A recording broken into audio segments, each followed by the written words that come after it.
Same game plan, similar result for the Boston Celtics. They're now up 2-0 in the NBA Finals. Jrue Holiday was awesome. And is this the last game at the TD Garden? Talk about it right now on the Locked On Celtics podcast.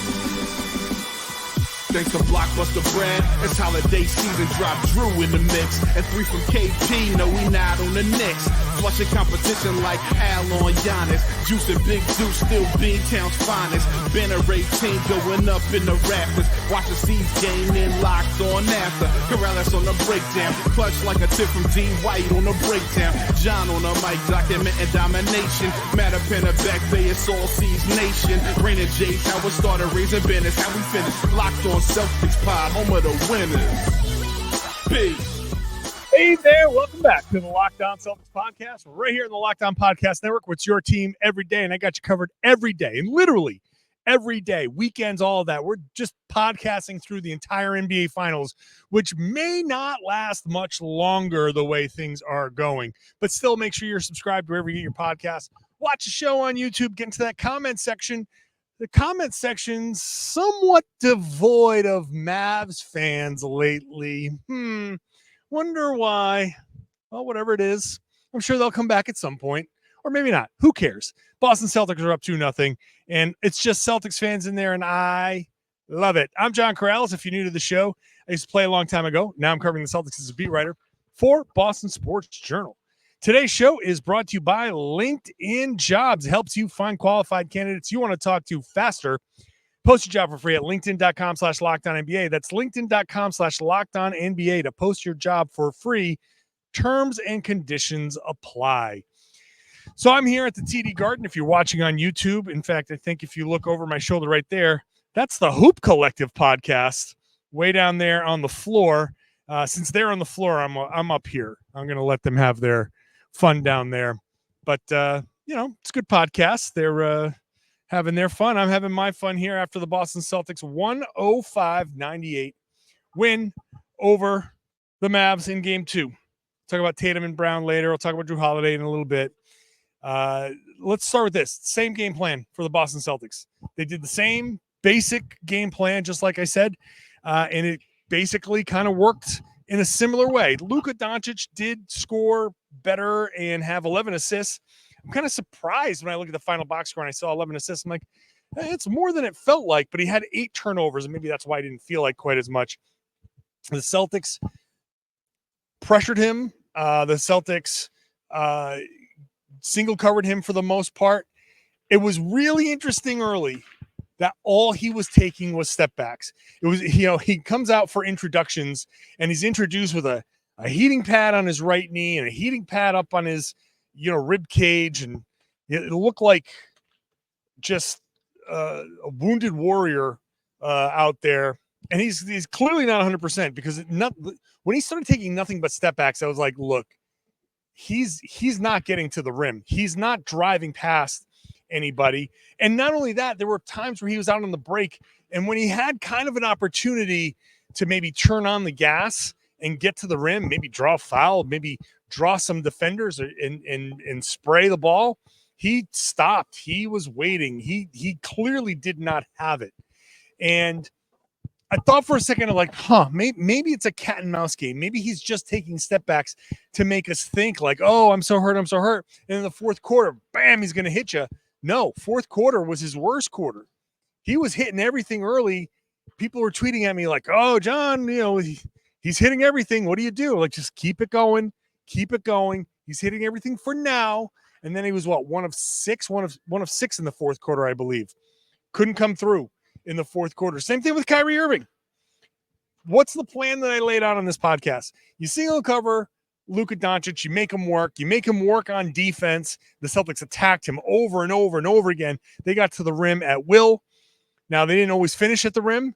And the kickouts, they certainly didn't finish the kickouts for three for very often, but they kept attacking him. They kept attacking Kyrie. And it works. Over the course of a 48-minute game, Luka's just not able, especially with his injuries right now, he's not able to keep up with the Celtics. So the game plan to make Kyrie inefficient, 7 of 18 shooting, 16 points and 18 shots, perfect. Absolutely perfect. Will he be better in game 3? Probably. I said he was probably going to be better in game 2, and he wasn't. So maybe going home, maybe a little something different in Dallas. Maybe he'll be better. Maybe he'll hit more shots. But the thing with Kyrie and with Luka, they're making these guys work extraordinarily hard for their shots. The defense is doing its job. The Mavs were held to 98 points. They were held to 89 in game 1. So 2 straight games with less than 100 points. I set the magic number at 110. I said if the 110 is the number, if you can hold the Mavs to below 110, the Celtics I thought can get to 110, and they haven't done that even. 105, although they shot so poorly from 3 that if they just shoot normally from 3, they get over 110. So I feel like that's why I'm just make sure my mic is working right here. If they are getting the a normal amount of shots or getting the right shots, then I think they would end up with more than 110. But if Dallas had gotten to 110, they would have won this game. So 110 is my magic number, and they couldn't even get to 100 because the Celtics are doing everything like the Dereck Lively thing. And I still get some pushback from Mavs fans. Dereck Lively is struggling in these NBA finals. Is it because he's a rookie? Well, I mean, part of it is because the Celtics defense is just so great. And I want to just explain something. Especially when Mavs fans have said, well, look at the teams that they beat on their way. They beat Minnesota. They beat OKC. One of the best top offenses, top defense, all of that stuff. No one takes into account the matchups that are at play here. They didn't take into account that the Mavs took on a Timberwolves team that didn't have the level of defensive discipline that the Celtics are showing out here. I went back and watched some of that Mavs Timberwolves because I was looking to see what adjustments they might make. And man, like you look at the Timberwolves, like they were undisciplined defensively. They didn't have a very good game plan compared to what the Celtics are doing. But you see the mistakes that they're making. You see the fact that they could attack Mike Conley. There's no Mike Conley out here to attack. Karl Anthony Towns was making some really dumb plays, undisciplined fouls. That's not happening here. This Celtics team, Mavs fans were calling me arrogant because I said, no, this Celtics team's different.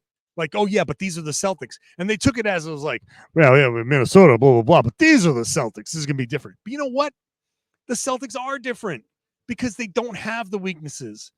It's a lot different to be the number 1 defense in the regular season versus the number 1 defense in the postseason.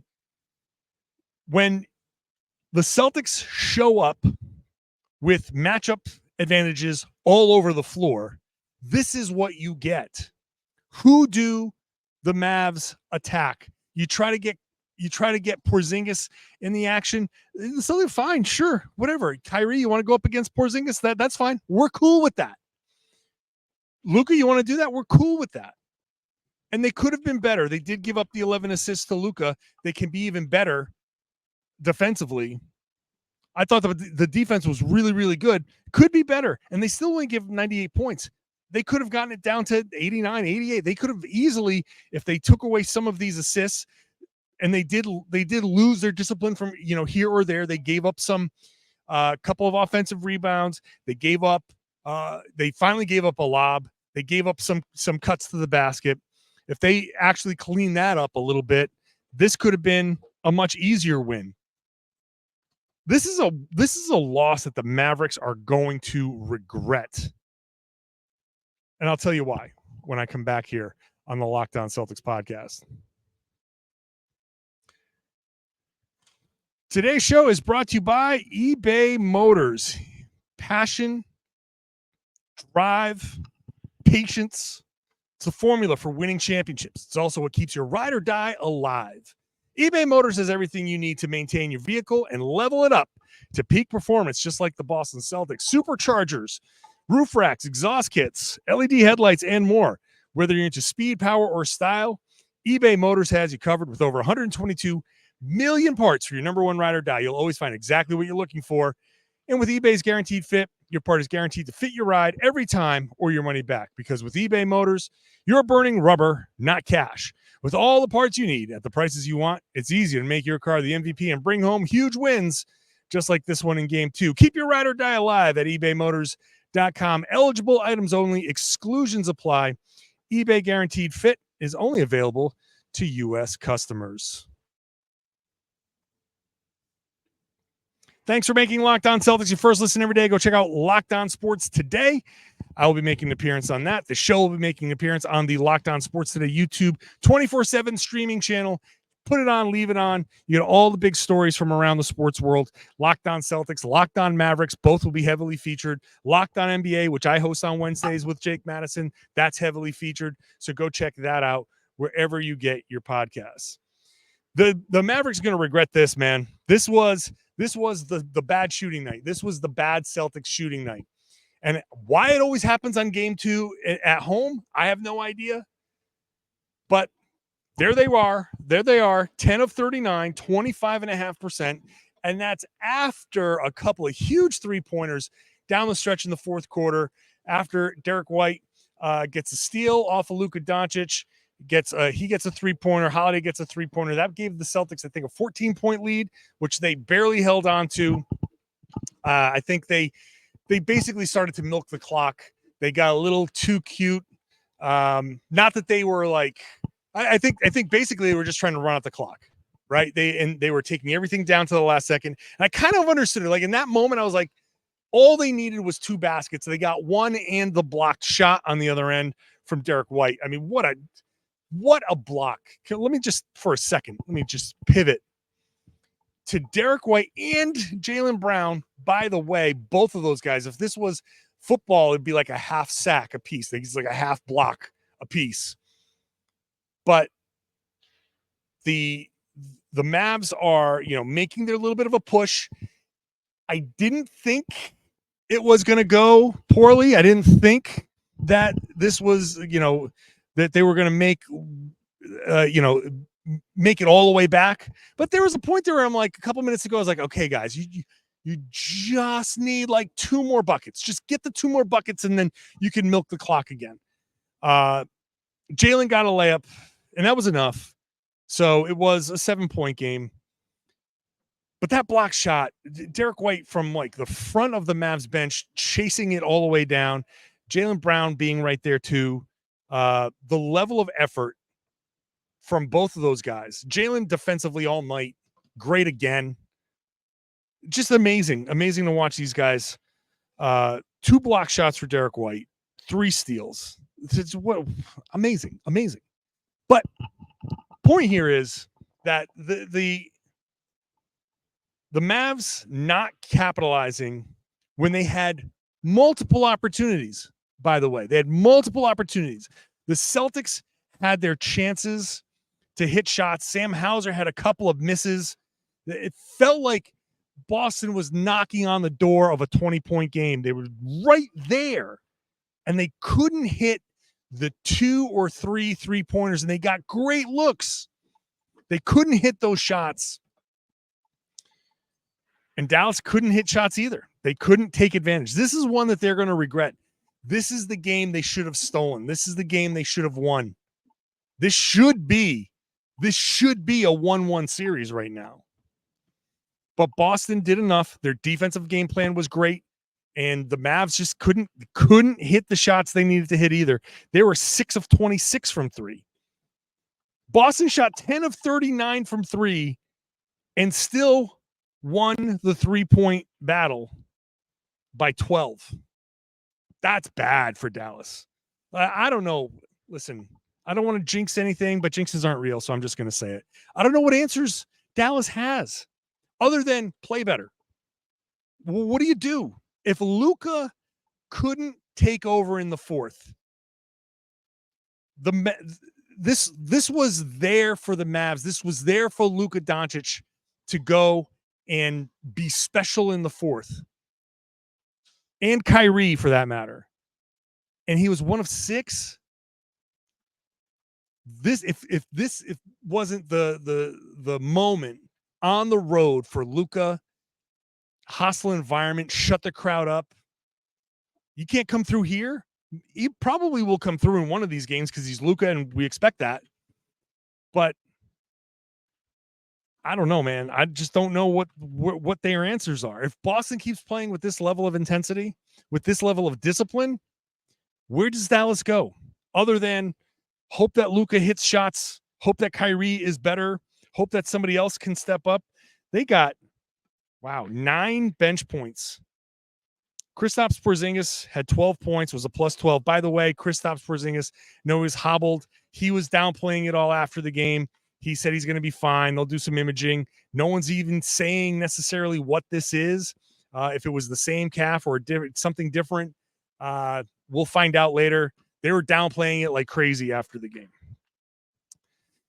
But I don't know. I think when I say that this could be the last game here at the TD Garden, like this could be it. When I leave here, I might not be coming back. The next thing I do in Boston might be the parade. Boston's up 2-0. They're 14-2 in the playoffs. No team has gone 14-2 in the playoffs and lost the championship. So Boston will have, I don't know how the Mavs win 4 out of 5 games. The way they've looked, the way the Celtics have looked. One thing that people were talking about after, or as this game was going on, the Celtics were really struggling with their shooting. People were like, do you keep shooting? Do you keep shooting? And the answer is yes.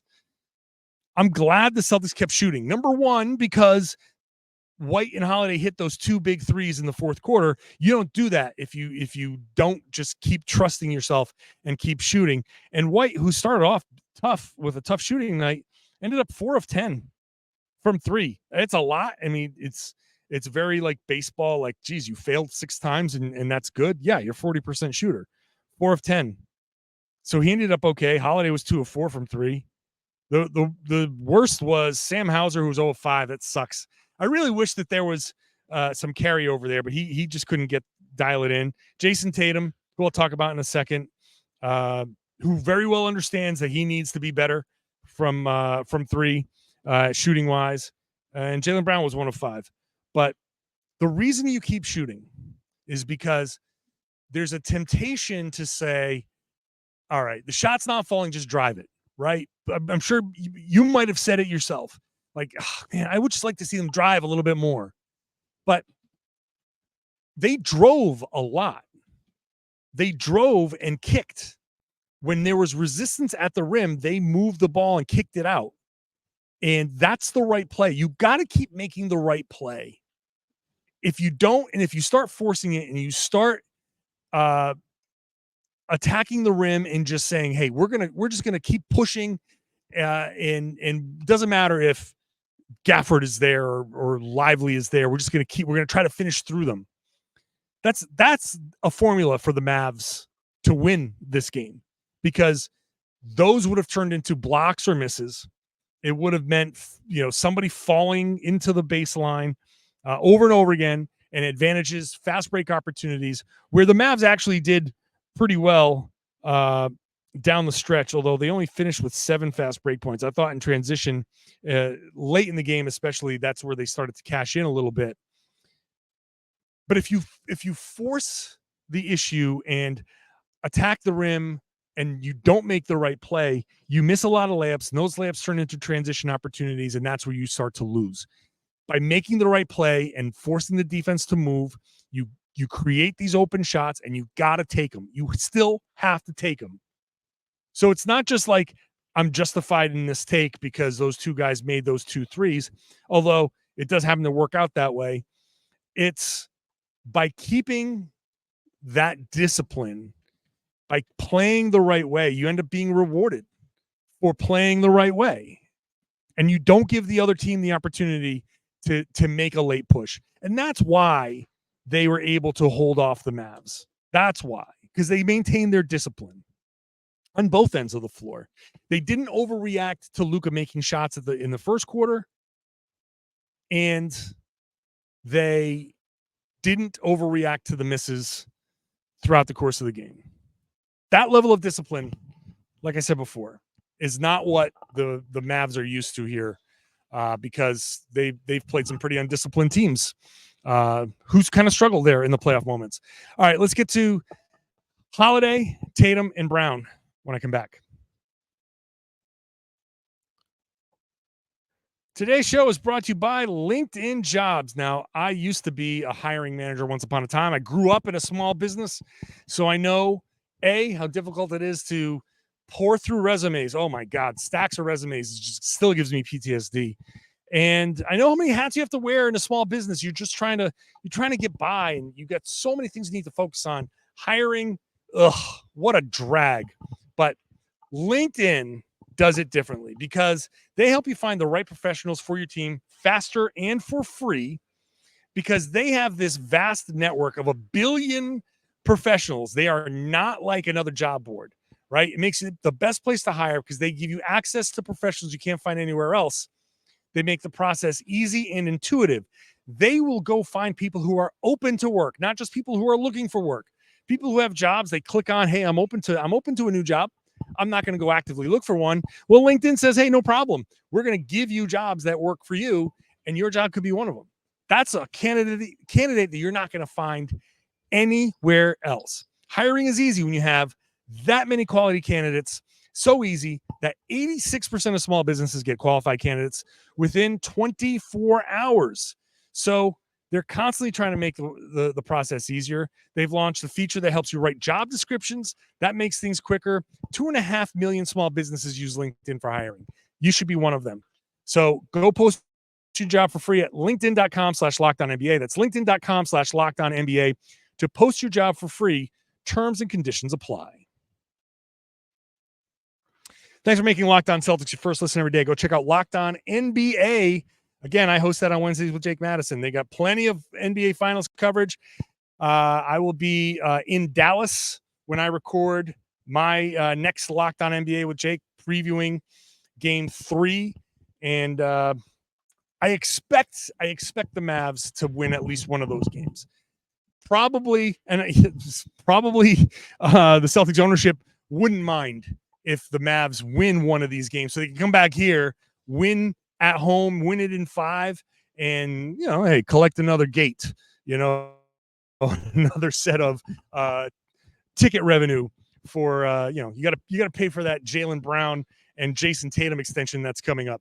So I'm sure they wouldn't mind that. It would be nice. It would be nice to see the Celtics win this thing at home, which I think they are. I feel pretty confident saying this. They are going to win this series. But I've been saying this since October. I wrote the story on Boston Sports Journal that make your parade plans. I said it in October. This is a championship level team. This is the focused Celtics. And Jayson Tatum didn't shoot well, but he's an example of why this team is so different.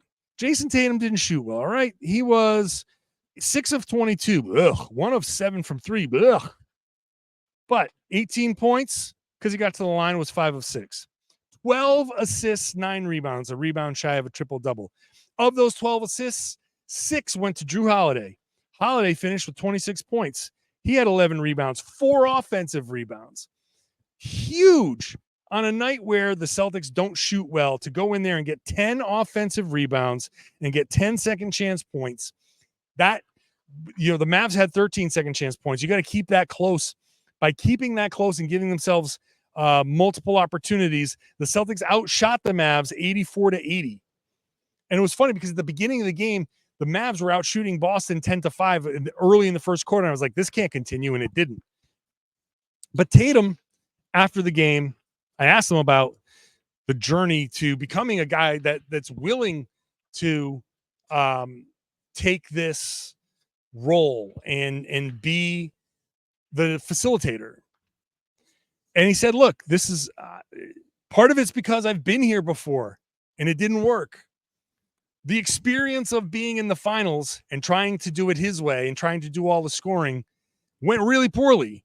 So now he's looking at it. He's like, hey, look, he said, if 17 potential assists is the way we win, then sign me up, because he wants to win a championship. So when Dallas does what it did, which is throw multiple bodies at him, 2, 3, collapse. He said, every time I turn the corner, I see 3 people in front of me. he gives it up.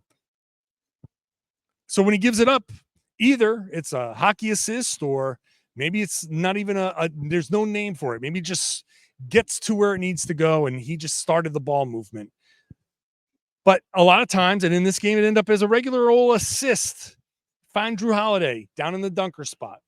And the Celtics doing a great job of putting these little guys, they've done it all year long, putting the guards in the dunker spot, which means they're drawing the big away from the rim. The dunker spot, for people who don't know, down, on the baseline, right outside the paint. With a guard there, that means the guard's defending him. And when you drive and there's a guard there, that's not a big. That's not Daniel Gafford. That's not Lively. It's not somebody that's going to block your shot. So you get a little bit more kind of, first of all, a little bit more vision. And second of all, that guard's like trying, I got to make up for this. And they overreact and you dump it off to Holiday and he finishes. And some great finishes too, up and under, reverses around the other side of the rim. Like Holiday did a great job finishing around the rim. It was 11-14, only 2 of 4 from 3. So 9 of 10 from 2. Yeah, that's my math. That's good. 9 of 10 is good. So Holiday taking advantage of the space. Jayson Tatum creates the space. Holiday finds the space. We talk about spacing all the time. The Celtics have done a great job with the spacing, fighting for your spacing, right? Being in the right spots. And Holiday does all those little things so well. You see him relocate on the 3-point line to give a guy who drives. Like you're there, you're down deep into the corner, and Jaylen Brown drove, and there's Holiday. He's like, I'm just going to slide on up because that's where the passing lane is. And I'm going to give my wing, the guy who's driving and making the right read, I'm going to give him the outlet so he can pass to me. And that's how you, first of all, that's how you score a bunch. And secondly, that's how you create the ball movement that crushes the defense. So Holiday, just a great game, and credit to Tatum and credit to Brown, who had 7 assists on the night. So 19 assists combined from Tatum and Brown to go along with 39 combined points. Well, that's kind of like the type of game that you need to get from Luka Doncic. And Jaylen Brown and Jayson Tatum kind of combined to do that. And Holiday steps up and picks up the scoring load. And Derek White steps up to pick up the scoring load a little bit. 18 points, 6 of 15 shooting, 4 of 10 from 3, like I said, eventually. And those guys did a great job. He had 2 offensive rebounds, and he had those 2 block shots. This is just a pure team effort. Porzingis, 12 points off the bench. Didn't hit a 3, but was there as an outlet in the post. So overall, just great work. The Celtics are a better team. A lot of people making their predictions ignored a lot of matchup issues that the Mavs were going to face. And here they are. Here the Celtics are taking full advantage of them. They keep attacking the weak spots, and they find ways to score. When they shoot 25.5% to put up 105 points and to have a 14-point lead late in the fourth quarter, it's pretty good. The Celtics they haven't strung together a couple of like stinkers in a row. So I would expect them to probably shoot better. They're perfect on the road in the playoffs. So one of these, they're going to take one of these. I gave the Mavs the benefit of the doubt that they're going to win a couple of games. And this is no disrespect to the Mavs. This is a bad matchup. And like I said before, I think a lot of people should have seen this coming, and they chose to ignore it because they went on faith that Luka and Kyrie were going to just get the job done. And it's kind of tough for Luka. I think this is going to be an interesting thing. Not to go too Dallas Mavericks on you. You can go listen to Locked On Mavs and Nick Angstead for that. But I think it's going to be a real interesting kind of impact on Luka. I want to see where he goes with this, because he can blame the injury, and that's certainly a factor, but he's getting worn down. He's asked to do a lot. And if he can't figure that out down the road, then he's just going to end up being the guy that you just always attack on defense and you wear him down. The Celtics are putting a blueprint together for how to defend Luka Doncic. And Easier said than done. You got to have all the players that the Celtics have, but if you can get those kinds of guys, it's going to be interesting to see how Luka responds down the road. Of course, this series is not over, and I understand I'm treating it as if it is over, but I'm only doing so because the Celtics have the game plan, they have the personnel, and they have the execution. I don't give a damn that the shots didn't fall in this game. I'm really not concerned by that at all, because you play this game 20 times and those shots fall, 17 of them. You know what I mean? Like Jayson Tatum play the exact same game. Jayson Tatum doesn't have 18 points on 6 of 22 shooting. He's going to shoot better than that. The Celtics would shoot better than that overall. If they just hit their averages, this is a blowout win. So you got one win that felt like a blowout. It was kind of easy. Another win that if there's just normal shooting, this would have been an easy win for Boston. You just hit, they shoot 38% from three. So what's that? If you shoot 40, they shot 39. We'll round it up to 40. So that's my quick math. So 1, 2, 3, 16 of them. They would hit 15. Let's say 15, 14 even. Let's say 14. 4 more 3-pointers, 12 more points, 117 to 98. It's kind of blowout-ish, right? 19-point win. Where does Dallas go? Where does Dallas go from here? What do they do? Is Luka's knee magically going to feel better after 2 games? They got to shoot better. But Luka shot well, generally speaking. Kyrie didn't, but again, teams in this position have never lost an NBA Finals, and I don't think it's going to happen this time. We'll see. I'm going to be in Dallas for the next Locked On Celtics podcast. So make sure you're subscribed wherever you get your podcasts. We'll watch this game again. We'll get deeper into what happened and share more thoughts on that for tomorrow, and get practice on Tuesday and get ready for the game Wednesday night. So make sure you're subscribed. Watch the show on YouTube. And I would love it if you share the podcast. Spread the word. Tell everybody they should be listening to and watching the Locked On Celtics podcast right here on the Locked On Podcast Network. It's your team every day.